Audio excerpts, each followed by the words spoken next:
And to set the scene, you know, Bill Paley was the absolutely legendary man who actually started CBS, and you know, that wonderful stories with him and Ed Morrow, and there was the movie which was made about it, and Bill Paley was just an amazing man.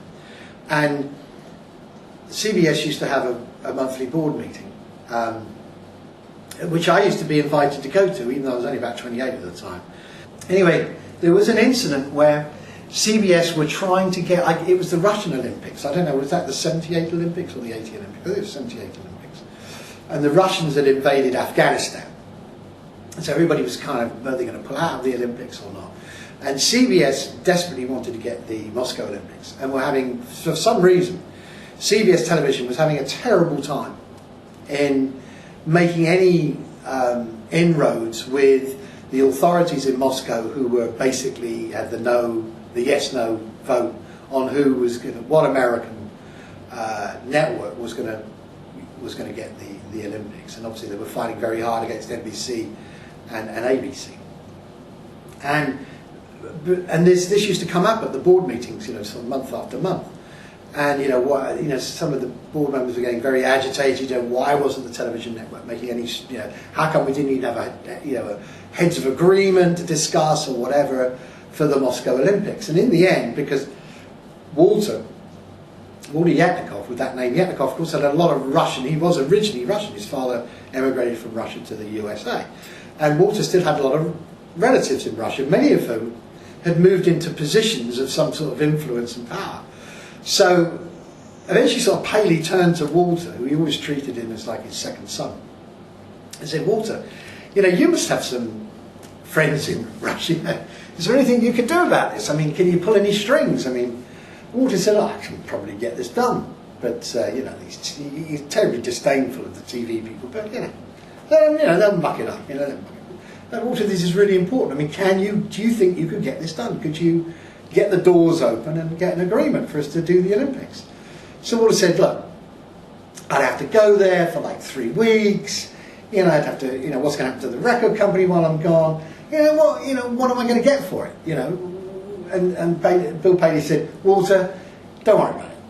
You trust me, you trust the board. If you can get the Olympics for CBS, don't worry, you will get taken care of. There'll be a special bonus in it, right? So Walter promptly disappeared to Moscow. Anyway, Walter got back in time for sort of the next board meeting, and I'd made my board presentation as usual. I was about to leave, and Bill said, no, sit down. So I sort of sat there. All of a sudden the doors opened, the double doors of the boardroom, and Walter walked in as only Walter could, in one of these terrible suits that he used to wear. And under his arm he had this enormous, it looked like a car tyre, wrapped up with newspaper and tied up with string.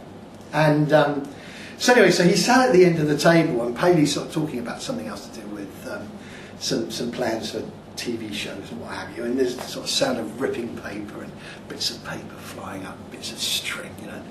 Paley had looked down the table occasionally, and he'd say to Walter, "What are you doing down there?" Walter said, "No, I'm just sorting something out."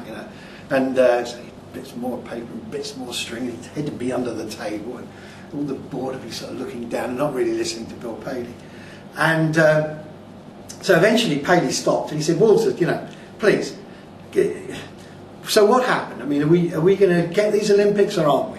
So Walter said, "Oh yeah, no, we're going to get them. No, there's no problem. It's all been done." He said, "But he said, I'm very disappointed." He said, "I haven't heard yet, what my special payment's going to be for doing this, right?" And he said, "But anyway, I brought you back a present." And with that, he took this thing that he'd unwrapped now, and put it on the table, and it was a barrel of caviar. It must have been. It was just huge. It was the size of a mini's car tyre, and thick like this. And he stood it up, and you could see it, beluga caviar, and all written in Russian and everything. God knows what it had cost. Right? And he said to Bill, "But anyway, so I brought you a present." And he said, "And here it is." And he rolled it down the table, and this barrel of caviar sort of rolled down the table. And I mean, even the Dean of Harvard Dean of Stanford's eyes were out on stalks. I don't think anybody had seen such an enormous barrel of caviar. And it just sort of rolled down the table. And as it got to Bill Paley, it was going on rolling, he put his finger on it and stopped it. And he looked at it. And Walter said, so, you know, when do I hear about my special payment? And Bill Paley, quick as a flash, just pushed it, rolled it back up the table to Walter and said, there you are, Walter, you can have it in caviar.